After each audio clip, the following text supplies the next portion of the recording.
Mr. Brocato, any factual discrepancies, modifications with regards to the pre-sentence report?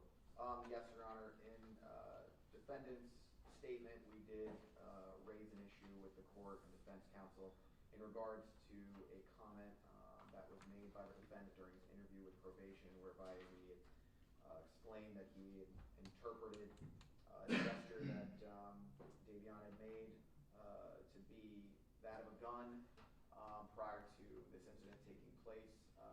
We just wanted to make sure that the record was clear that the defendant was not asserting any sort of a justification claim, and that he waived any and all defenses as it relates to his plea before this court to murder in the second degree.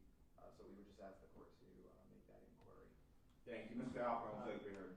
Yes, I was present for that interview. Mr. Manzo was not attempting by that remark to assert a justification defense. I think the full context of that comes out through the PSI, and also I think in some of the remarks that I made in my letter to the court. So I think that was not meant that way. I was present during the time, and in the context of everything he was saying, he was not trying to assert any kind of defense to the charge. Thank you. And Mr. Manzo, is that correct? And at the time or prior to your plea, did you have an opportunity to discuss all the potential defenses in your case with your attorney? Yeah. And did that also include the potential defense of justification? Yeah. And you're not seeking to assert that defense here in this case, is that correct? Yeah, that's correct. Did you also have an opportunity to discuss potential mental disease or defect defense or plea with your attorney?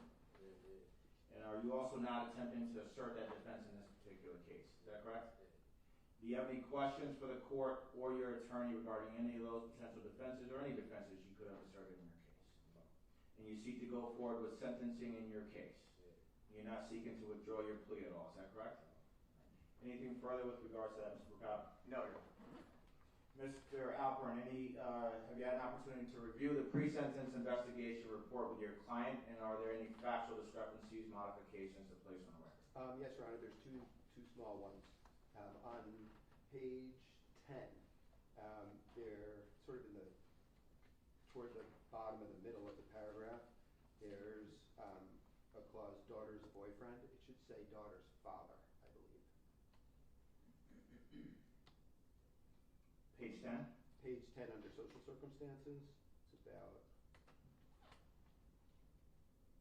Okay. I think that's a misprint. It should be the daughter's father. The court will amend the pre-sentence report on that page to reflect daughter's father. And then on page 5, the second to last paragraph, we would object to the last sentence. Say, my client denies any association. That's set forth in that sentence. Do the people want to be heard? Judge, as part of the pre-sentence investigation report, there's no basis to strike it, and we would ask that it be included. Yeah, the court's not going to strike that portion of the pre-sentence report, Mr. Alpern. Any other factual discrepancies or modifications bring the court's attention? No.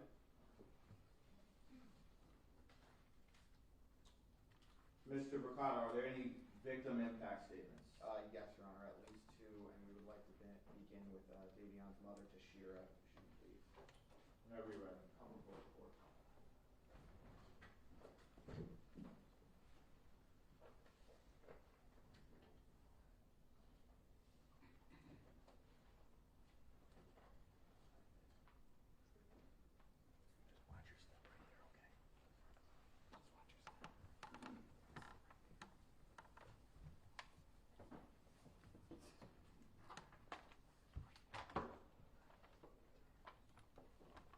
step.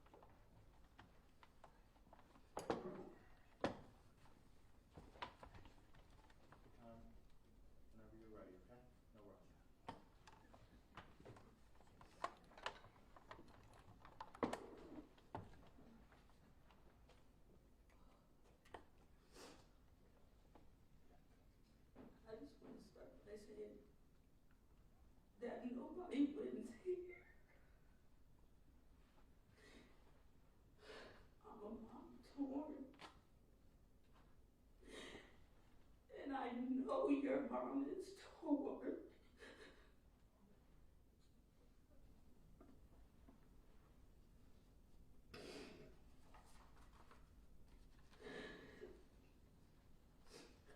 On Monday, July 8th, was the last time I seen my son. That's the last time I seen him alive and well. He stopped by to see us.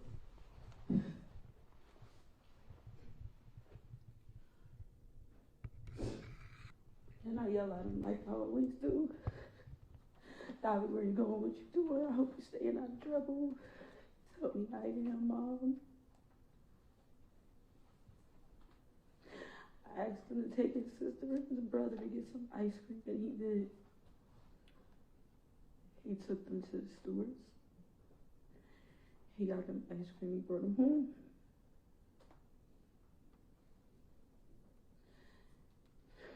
He was leaving out the door, and I stopped at the top of the stairs, and I was like, I love you, Davi.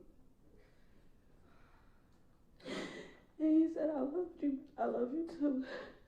And I watched him for some reason. I don't never do this, but I stood at the top of the stairs and I watched him leave. I just watched him till I couldn't see him anymore.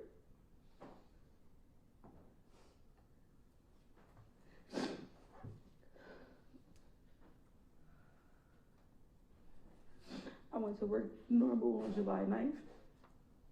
I came home. Took a shower and I was sitting on the bed talking to my son. And he was like, Mommy, I'm never riding in the car with Davi again. And I said, why? He said, when he took us to stores, he drives crazy. And I said, so you're never going to ride with him again? He said, no. And while we were in the middle of having this conversation, my mom started screaming. I ran in there and I couldn't get out of her. What happened? So she finally said, somebody killed Davi. And it's at the same stores he took my kids to the day before.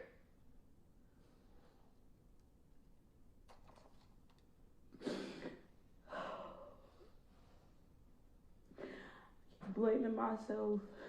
Like maybe if I didn't send him over there the day before, maybe the person seen him over there the day before, maybe he was over there again, hoping to see him again. I don't know if that's what you were doing, but what the fuck?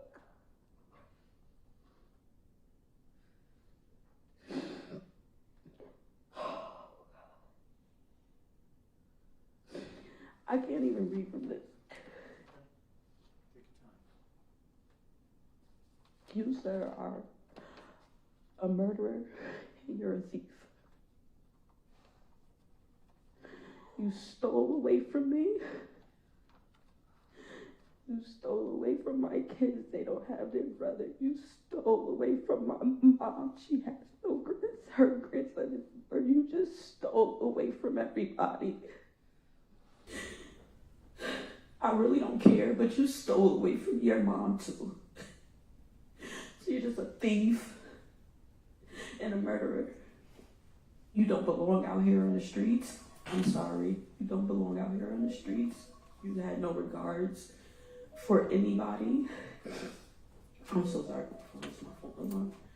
You had no regards for anybody outside that day. There were children in that vehicle. You had no regards for the children that were in that vehicle. I got my son for 21 years, and I don't think you should serve a day less than that. That's how I feel.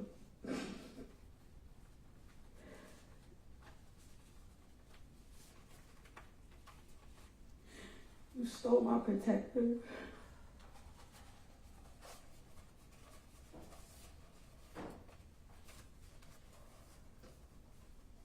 And I can't get that back. You stole something that I could never get back.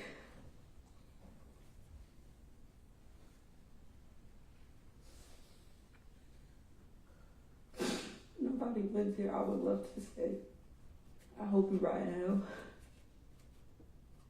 But I don't hope you ride in hell. I just hope you have the days that you deserve.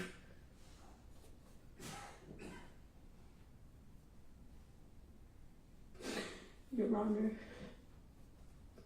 I just hope you give him the maximum time of whatever you can give him. I feel like he's fit for society, someone who would shoot anyone in broad daylight in the busiest traffic section ever. I will call you a menace to society. And I'm done.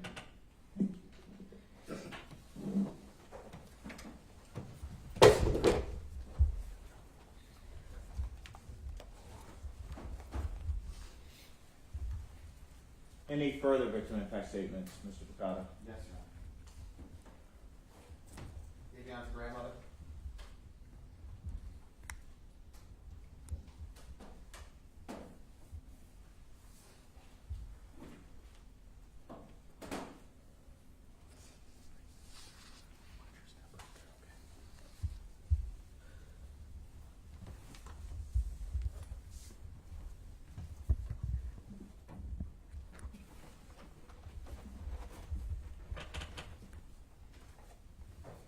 Whenever you're ready. Good afternoon, Your Honor. Good afternoon.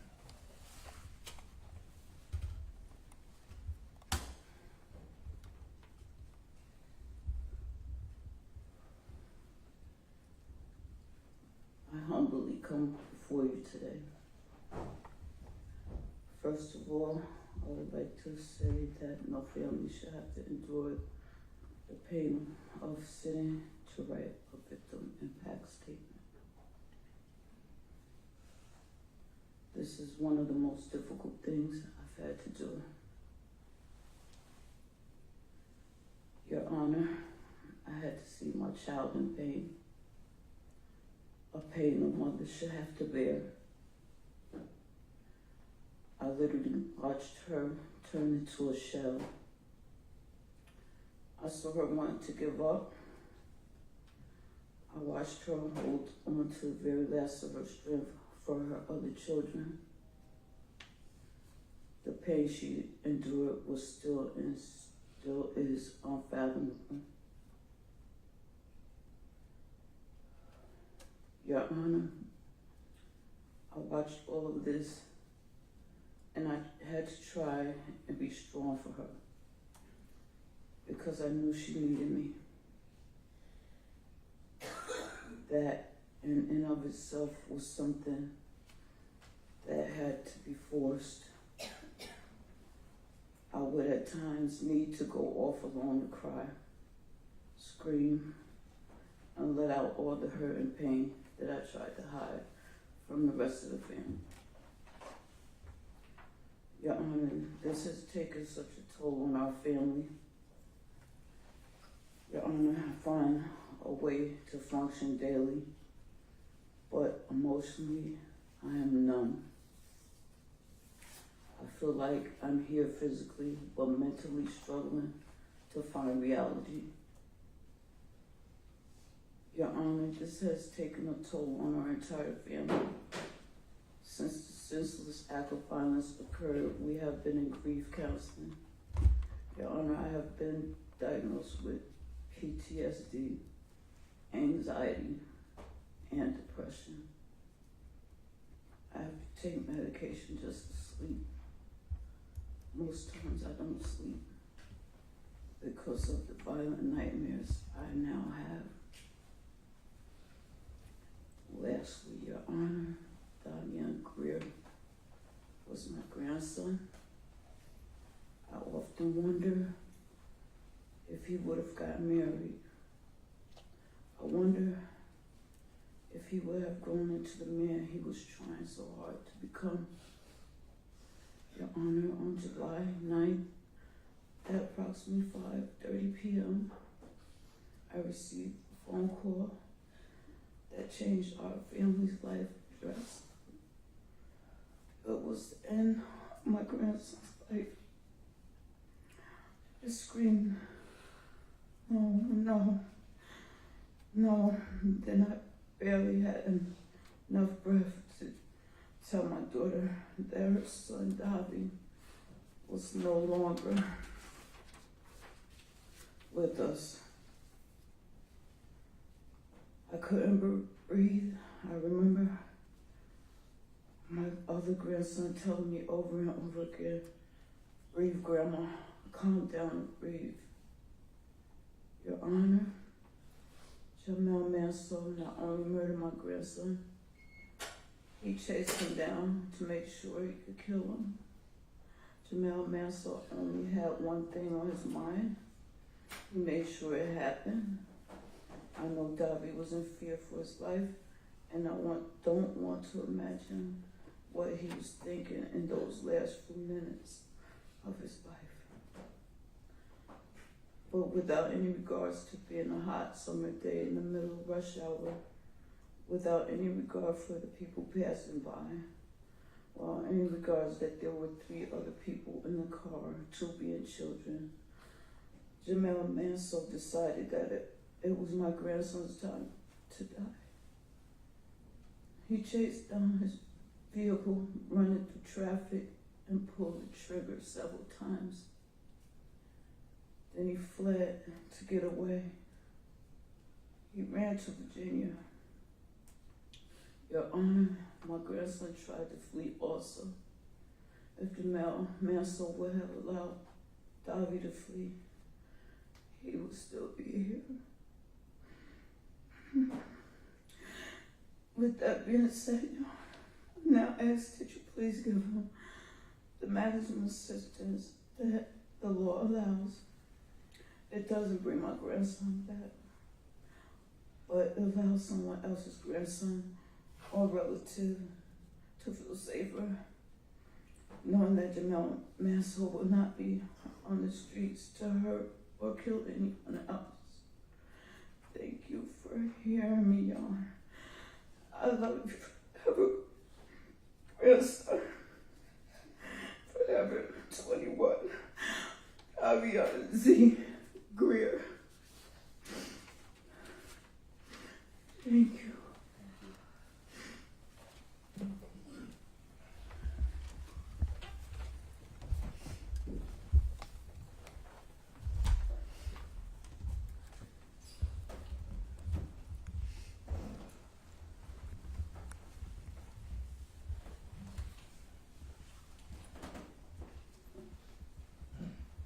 Any further victim impact statements? Your Honor, I would note that I would like to read the victim impact statement in regards to Kevin Bingham, who was also in the car with Davion that day. So I'd like to read that into the records. Obviously, she was there for this event, and her words, I believe, should be heard public, separate, apart from being included in the pre-sentence investigation report. She wrote, July 9, 2024 is a day etched in our memories forever.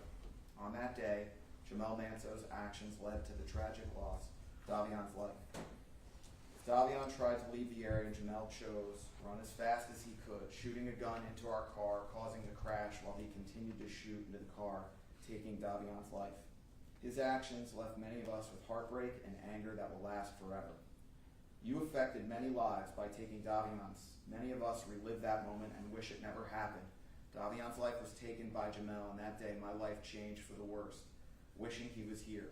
Every day we grapple with the pain of Davion's absence, longing to hear his voice, feel his embrace, and simply be in his presence. It's incomprehensible why such a hateful act occurred. I constantly wish we could do that day differently. I think of 1,000 ways we could have did it differently. Davion would still be here. The memory of sitting in that car with Davion, desperately trying to revive him as he lay lifeless, haunts me endlessly. Davion was achieving so much and filled us all with pride. He chose to visit family for a joyful time, but it tragically turned into the worst nightmare imaginable. We miss Davion immensely, and we must now endure life without ever seeing or hearing him again, all because of Jamel Mansell's actions. The impact of taking Davion's life has rippled through the lives of many who loved and cared for him. The few years Jamel will spend in prison will never be enough to compensate for our loss. While his family can visit and speak with him, we are forever deprived of those opportunities. Davion, left only with memories and photographs. I hope Jamel's conscience is burdened by Davion's memory as much as our hearts are. I hope every day you're in that prison it's the worst days of your life. It's always Davion's world, and we are just living in it. We miss and love him more than anything in the world. Thank you, counsel. Any further victim impact statements, Mr. Picano? No, And do the people wish to be heard before the court impose the sentence? Judge, in these circumstances, unfortunately, as you've been through this many times before, there's nothing that I can say that would be more powerful or meaningful than those of his family and loved ones. The loss in their lives for the remainder of their lives is incomprehensible, and I can't imagine the pain that they go through every day up from now until the end. The thoughts and feelings that they'll have for Davion. The action that this defendant took that day is truly remarkable. It's horrifying, thoughtless, reckless, and callous. This happened, as the court is aware, in the middle of the day, broad daylight. He opened fire on a vehicle where he knew that there were 2 children in that car. Young age, 11, 12 years old. He had no regard for the lives of anybody in that area. And it's a miracle, but for the grace of God, there weren't more casualties that day. He had a specific target in mind of a person that he says in his PSI, he didn't even know this person. He didn't even know him. But he was so willing to take his life.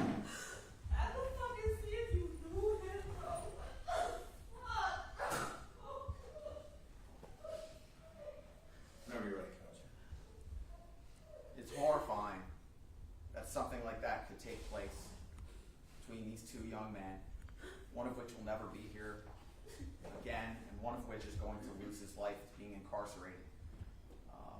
I ask this court to listen and heed the words of his family and sentence this defendant to the maximum allowable sentence, 20 years to life,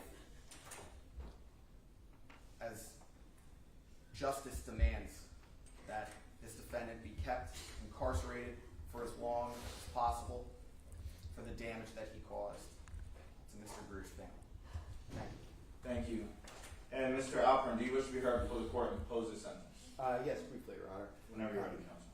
I have set forth materials for the court's consideration in the letter, and I don't want to reiterate those in detail. I do want to say that in Mr. Manzo, having committed this offense, I think has done really the only thing possible for him to do at this point. He accepted responsibility. He explained in the PSI that he did so in large part because he doesn't want Mr. Greer's family to have to relive this. I believe his conscience is enormously bothered by this.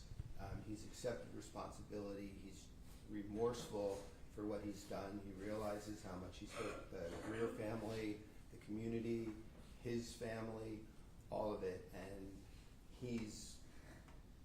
was willing, when Mr. Greer's family was at least reaching out to engage in a restorative justice initiative, he would have done that if that's what they wanted. They chose not to. That's their right. I fully understand why they would not want to do something like that, but he was willing to. I mean, he put in the pre-sentence report, that he hopes that someday the Greer family would forgive him. They've endured a tremendous, painful loss, and Mr. Manzo, clearly he's going to receive a life sentence. I think there are some reasons to balance a small amount of rehabilitation with this sentence, and that's pretty much where what I have to say at this point. Thank you. Mr. Manzo, do you wish to be heard? Any legal costs or sentence cannot be imposed here today. No, Your Honor. I would note at the conclusion of you rendering your sentence, I would just like to hand up to the court orders of protection at that time in relation to this case. The court will issue final orders of protection as indicated in the original agreement. Mr. Alpern, any legal cause by sentence cannot be imposed here today. There's not, Your Honor. So this court has reviewed all the pre-sentence investigation reports. I've also reviewed the victim impact statements, all the materials submitted by the defense in their sentencing memo, including the evaluations as well. I see no legal reason why a sentence cannot be imposed here today. You know, unfortunately, Mr. Alpern, you had mentioned that, you know, Mr. Manzo was willing to sit down with the family and discuss with them, you know, in the hopes of having them forgive his actions. I know that that did not happen. You know, I think what could have been done, as opposed to him pleading guilty to have the family not relive these circumstances, is to not have shot Davion in the first place. Then there'd be nothing to relive. You know, unfortunately, Mr. Mercado, your statements about me being here often and seeing these cases is correct, unfortunately. What I'll say is this, though. This is probably the first time, I don't think I've ever sat next to someone, referring to Davion's grandmother, who I've seen or who I felt has lost every sense of happiness, joy, or even her exact soul that's just been taken away from her as a result of this senseless murder. I don't think I've ever felt that before, sitting in this chair. You know, unfortunately to the family, you're never going to really find closure. I know they're going to tell you that. They're going to say this thing about closure to try to make you feel better, but that doesn't happen. What happens, though, is that you get a bit stronger, you learn how to deal with this, you start respecting and understanding the memory of Davion. That makes you stronger where you're able to cope with the loss. But there's never going to be a sense of closure. You're going to have this pain, whether it comes daily, whether you can't sleep at night for a period of time, but that's something that's going to happen for a long time. Unfortunately, whatever sentence I give is not going to cure that. It's something that you're going to have to learn and get stronger and hopefully deal with at some point in time. It sounds like you're taking a lot of steps to help you deal with that, but I just want to let you know, you're going to hear this thing about closure. It's going to be based on how strong you get dealing with this pain, all right?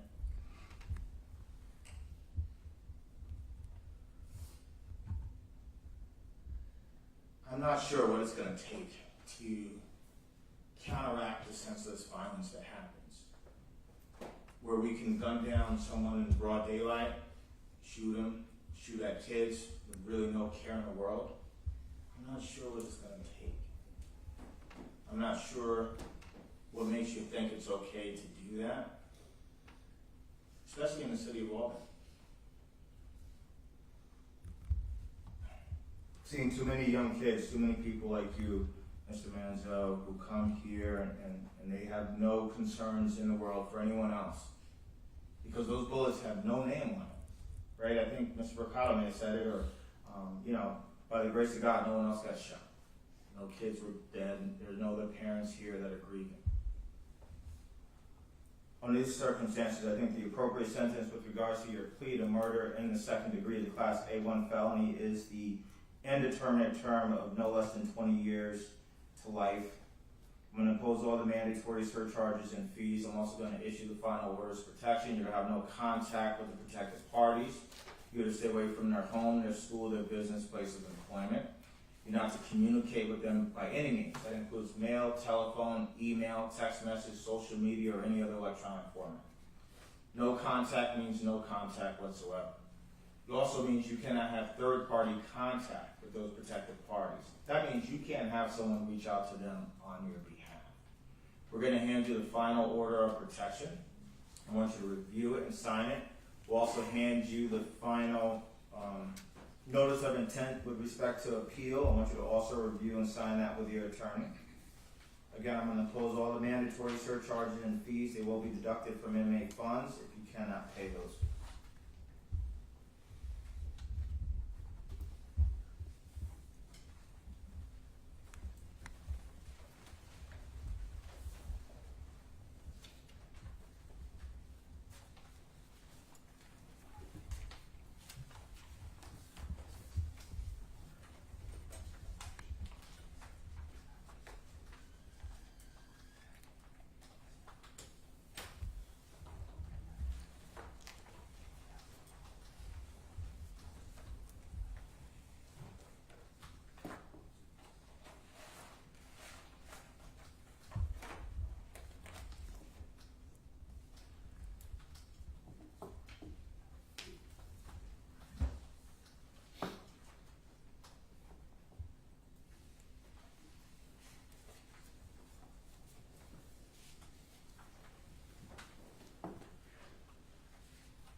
Manzo, did you review and sign the final orders of protection?